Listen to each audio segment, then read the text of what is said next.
Tandaan po natin, dumating si First Lady sa Pilipinas, March 10, 2025.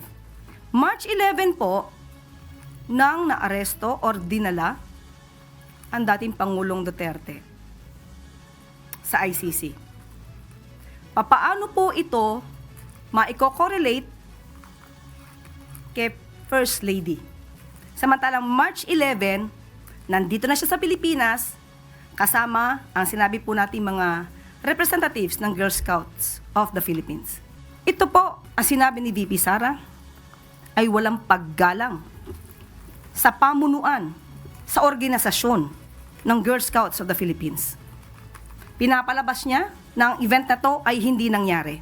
So, tanong natin, dapat pa bang paniwalaan ang mga sinasabi ni Vice Presidente kung sa kanya naman pala nanggagaling ang mga fake news at disinformation na ito? Mari namang itinanggi ng Malacanang ang pagdawit ni Vice President Sara Duterte kay First Lady Lisa Marcos sa drug overdose issue.